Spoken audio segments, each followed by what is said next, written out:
What was the best marriage/relationship advice you have ever received? Do the small things. Can I show you this thing I made? Want to walk the dog with me quickly? Just small stuff like that. I read somewhere that your willingness to do those things can determine a lot of your marriage. Sometimes I definitely don't want to get off the couch and help my wife with something, but I know she really appreciates it when I do. It helps her feel loved and appreciated in ways that you just can't when it's only the big things. Big things build the structure, little things fill in the gaps. Not me but my mom.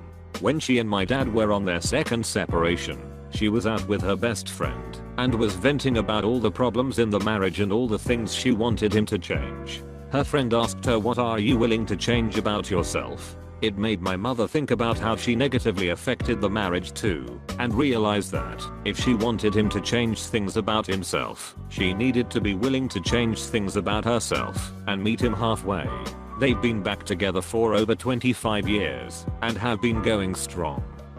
You can love a lot of people, but it doesn't mean you're meant to be with any of them.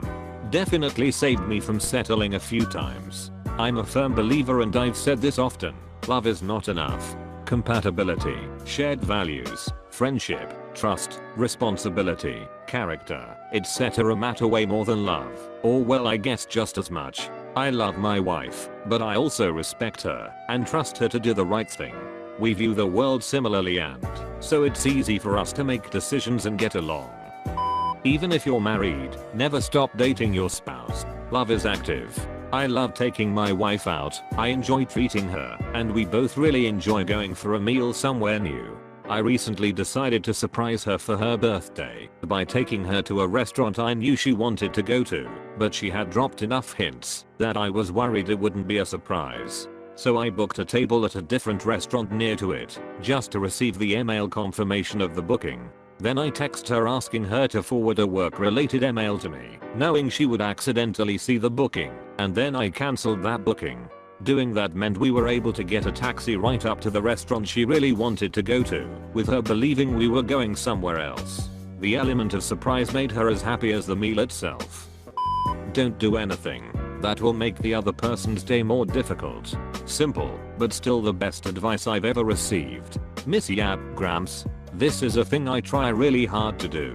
And when I find my partner has done something to make my day easier without having to be asked, planned dinner, taken out the trash, whatever, it really delights me. Talk about money. How you spend it, what you owe, what you'd like to do with it. Keep each other accountable. Also, never ever belittle your partner, especially in front of other people, and speak up for your partner if they need it. Communicate constantly. I've seen 3 friends/family get married this past year, and I'm amazed how money was obviously not spoken about in 2 of the 3 relationships. One couple is unable to get a house because the husband wasn't properly keeping track of his money that he makes through his business. The wife is now quietly furious with him about it all the time and takes shots at him whenever it comes up. The other couple has managed to get themselves into debt over their goddamn heads in the couple months they've been married. We are talking declare bankruptcy by next year kind of debt. Talk people, talk about every little thing.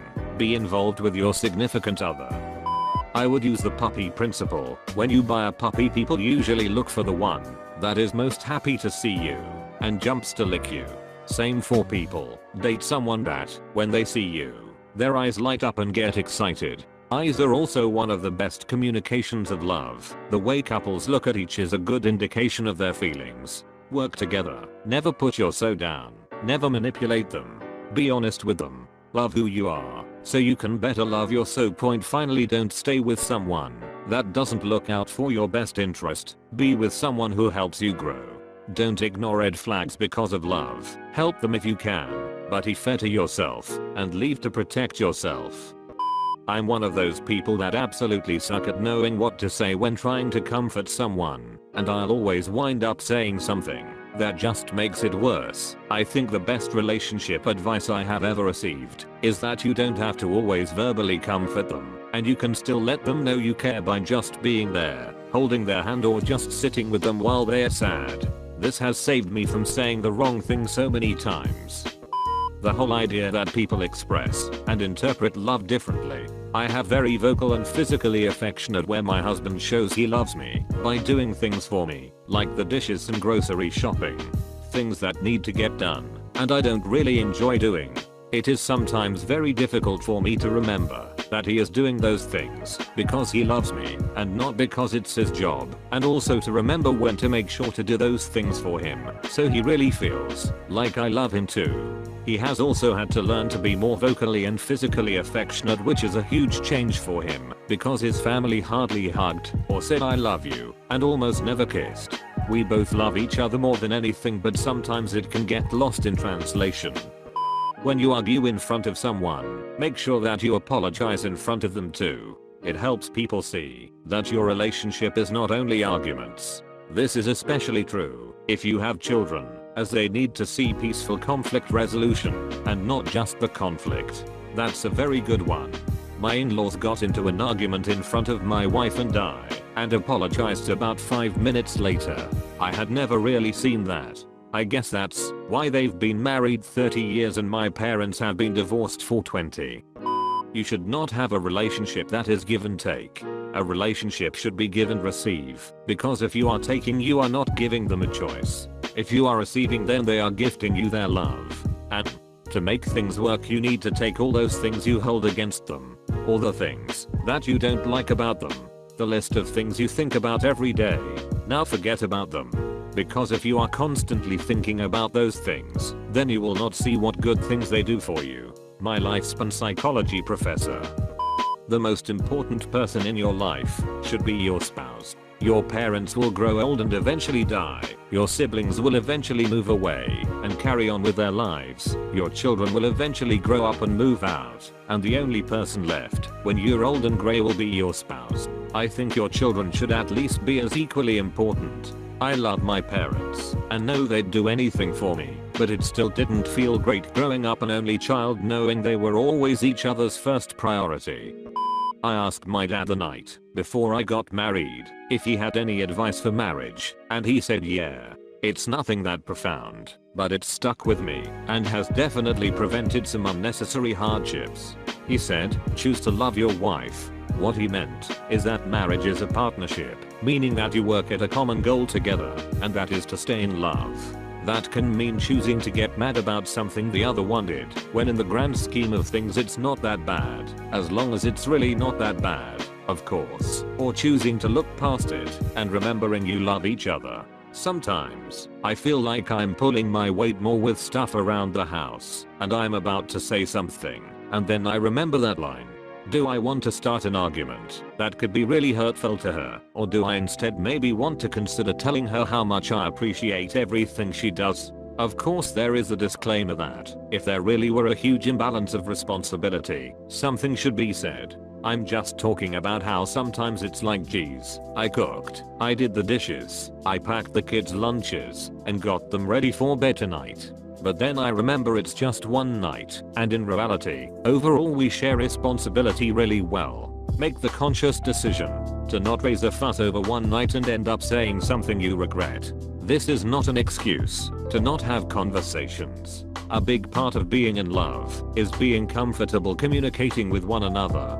Choosing to love the other one is part of the work. That is relationships and marriage. We all want to believe that if you love someone, it should be completely organic and natural, and shouldn't take any work, but choosing to love one another is sort of a nicer way of saying you have to work at the relationship sometimes.